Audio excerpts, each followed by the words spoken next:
ndabakunda imwanya turimo no kuramya Imana no kuhimbaza mu turirimbo twacu twa Sunday School tumenyereye tuzi reka indirimbo twese turayizi mbasaba aho muri hose muhaguruke dufatanye kuririmbira Imana na teacher wacu hana ducurangira na teacher wacu tubaririmbira mwese murakoze.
Mbere y'ibindi byose reka tubanze dusenge twiyegereze Imana tuyireze ize ibane natwe dufashe kumva ijambo ry'Imana ntawe urangaye twese turyumva kimwe dumize ku maso yacu twese dusenge. Mana nziza Mana ishobora byose turagushimira tuguhimbaje kuri Imana ikomeye mwami ngwino ubane natwe muri uyu mwanya tugiye kumva ijambo ryawe ryiza ridukomeze ritwigisha ubwenge bwinshi kandi mwami turyumve neza nta n'umwe urangaye mu izina rya Yesu dusenze twizeye amen. Yesu ashimye cyane abana ngiye kubasuhuza mu izina rya Yesu musuhuze ba mama musuhuze ba papa nanjye ndabasuhuza cyane ndabakumbuye ngiye gushima Imana ko iduhaye umwanya w'ijambo ry'Imana tugiye kuganira nk'uko Oliva yababwiye. Uyu munsi rero hari iyindi nkuru tugiye kuvugaho ivuga ku kuvuka kwa Yohana Umubatiza ndetse n'umurimo yaraje gukora hano kuri iyi si. Ni bande bumva bashaka kumva iyo nkuru? Okay, noneho tugiye gutangira nk'uko tubimenyereye rero tugiye gusoma ijambo ry'Imana. Inkuru zose tuvuga ziba ari iza Bibiliya yera kandi irimo inkuru z'Imana. Rero reka dutangire dusoma Luka igice cya mbere umurongo wa 5 kugeza kwa 25. Marayika ahanurira Zakariya ko azabyara Yohana.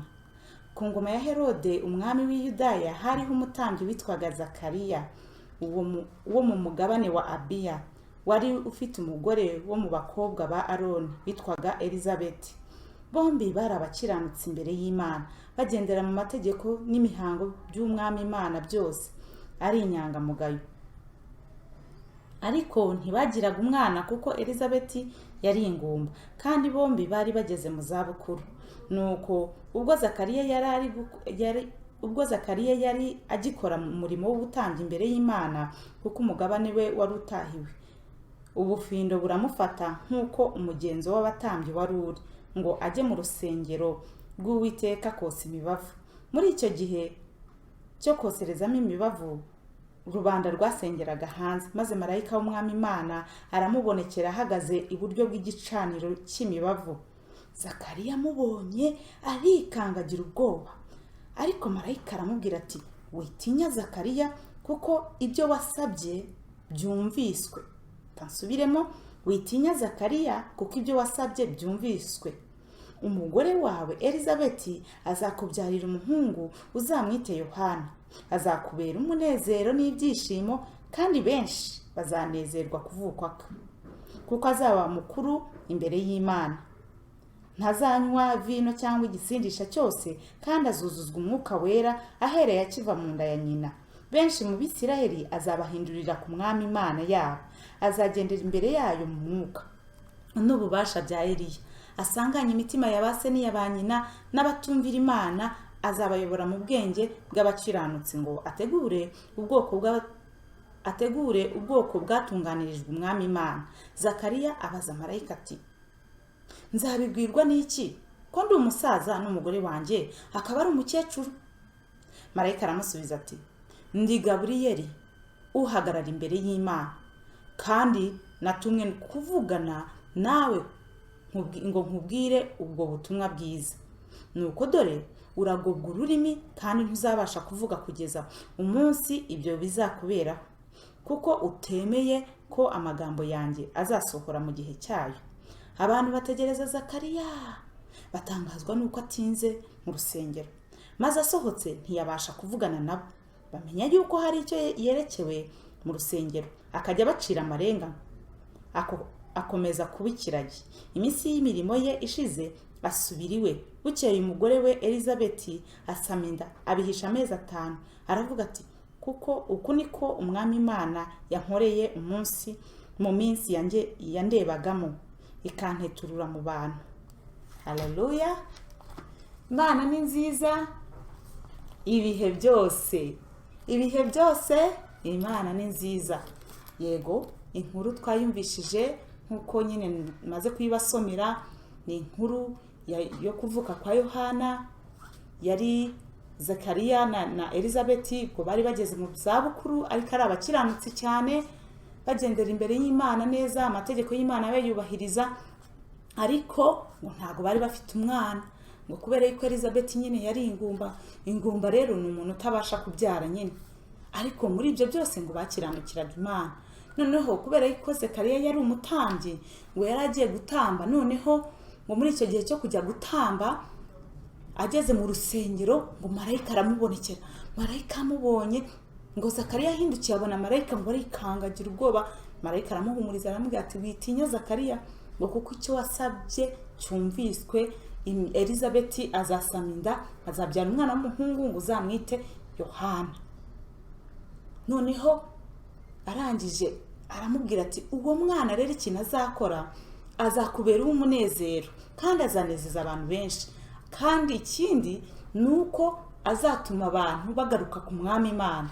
Mu yandi magambo, Imana yari irimo kubwira Zakariya yuko ibyo yasabye Imana yabyumvishije kandi igiye kubikora.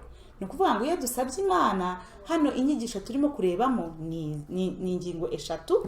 Icya mbere ni uko iyo dusabye Imana itwumva kandi igasubiza amasengesho yacu.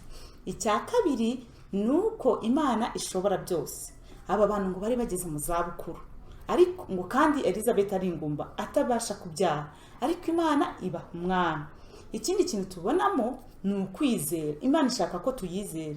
Hano Zakariya yaravuze ngo ibyo bintu bishoboka gute ko njyewe ndi mu zabukuru, ko ndi umusaza kandi umugore wanjye akaba ageze mu zabukuru, ibyo bintu bishoboka gute? Noneho marayika aramubwira ngo ubu ugiye kuba ikiragi kugeza igihe ibyo byose bizasohorera, kubera yuko utizeye ibyo nakubwiye, kandi ndi marayika w'Imana nkora imbere y'Imana. Icyo bitubwira rero ni uko Imana ishaka ko tuyizera. Hano hari amafoto murimo kuyireba. Hano ni Zakariya kuvugana.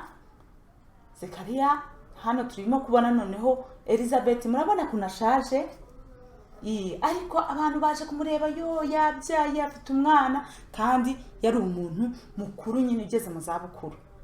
Yego, kandi urabona ko na Zakariya nawe yarashaje. Hano ni mu rusengero, hano aho yari arimo gutambira imibavu, murimo kuyibona nyine aho yoserezaga imibavu. Noneho hano ni Elizabeth afite umwana. Rero inkuru turimo kubonamo hano nuko Imana ishobora byose.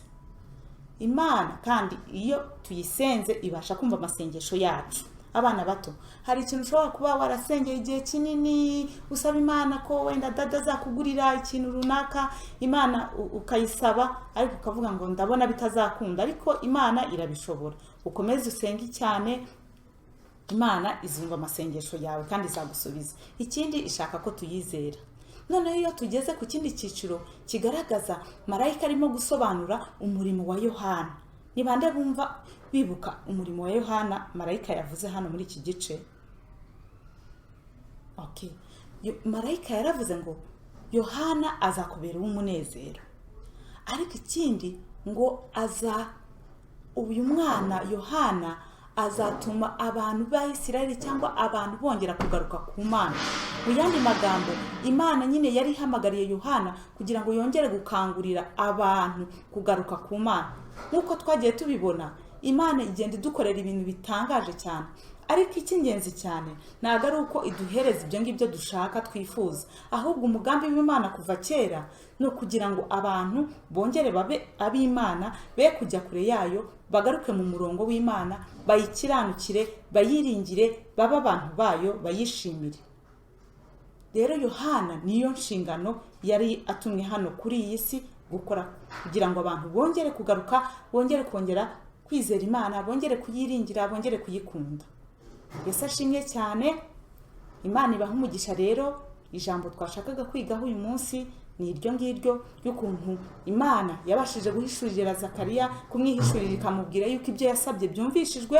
Ikindi ikamubwira yuko agiye kubyara umwana w'umuhungu, kandi uwo mwana w'umuhungu azabasha kongera kugarura abantu ku Mana. Yesu Kristo abaha umugisha. Tugiye guhimbaza Imana n'indirimbo ivuga ngo The Bible, yes that's a book for me. Ngaho rero mbahaye ikaze, mureke duhimbaza Imana, turongera kugaruka mu mwanya w'ibibazo. Imana ibahe umugisha.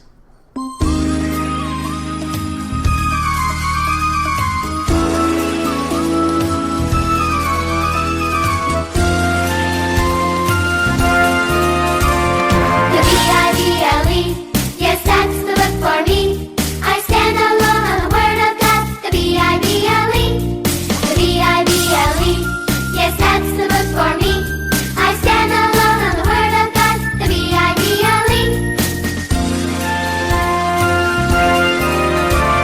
The Bible. Yes, that's the book for me. I stand alone on the word of God. The Bible. The Bible. Yes, that's the book for me. I stand alone on the word of God. The Bible.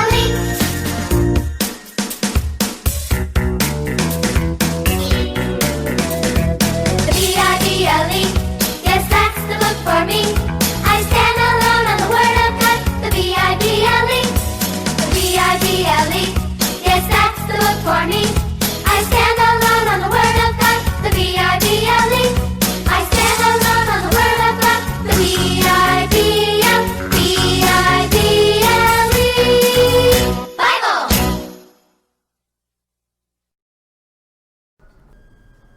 Hallelujah. Twongeye twagarutse, neza yuko mwahimbaje Imana.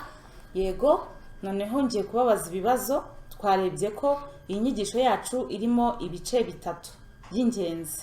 Imana ikora iki? Iyo dusenze Imana ibigenza gute? Ikindi, Imana ishobora iki? Ikindi kintu, Imana inezerwa iyo byagenze gute? Okay. Imana iradusubiza iyo dusenze, isubiza amasengesho yacu, yumva gusenga kwacu. Icya kabiri, Imana yacu ishobora byose, nta na kimwe kiyinanira. Oya, nta na kimwe. Ikindi, Imana yacu iranezerwa iyo tuyizeye. Ni ukuvuga ngo ishaka ko tuyizera n'umutima wacu wose. Imana ibaha umugisha cyane. Noneho tugiye kureba icyanditswe cyo gufata mu mutwe. Icyanditswe cyo gufata mu mutwe uyu munsi turagisanga mu Baheburayo ibice 11 umurongo wa mbere. Haravuga ngo kwizera no kumenya rwose ibyiringirwa udashidikanya ko bitazaba, kandi niko kuduhamiriza ibyo tutareba ko ari iby'ukuri. Kongere dusubiremo, kwizera no kumenya rwose ibyiringirwa udashidikanya ko bitazaba, kandi niko kuduhamiriza ibyo tutareba ko ari iby'ukuri. Imana ibaha umugisha cyane, turashoje. Yesu ashimwe. Nanone ndabashimiye ko mwumvishe neza ijambo ry'Imana, mwakoze cyane. Imana ibaha umugisha. Mureke muri aka kanya tujye dusenge dusoza dushimira Imana ko yabanye natwe ikaturinda bya bindi byo kurangara. Twubahe Imana dusenge. Imana nziza, Imana ishobora byose, turagushimiye tuguhimbaje ko wabanye natwe. Wakoze Mwami kuba wabashishije Teacher Petron kutwigisha ijambo ry'Imana neza. Mwami wakoze gutuma twiyongera ubundi bwenge mu ijambo ryawe. Ni ukuri Mwami tubikesha wowe byose, no kuba tukiriho none ahangaha. Mwami tuzongere no guhura ubutaha tugihumeka umwuka w'abazima, kandi Mwami twiteguye kumva ijambo ryawe neza. Mu izina rya Yesu Kristo dusenze twizeye, amen.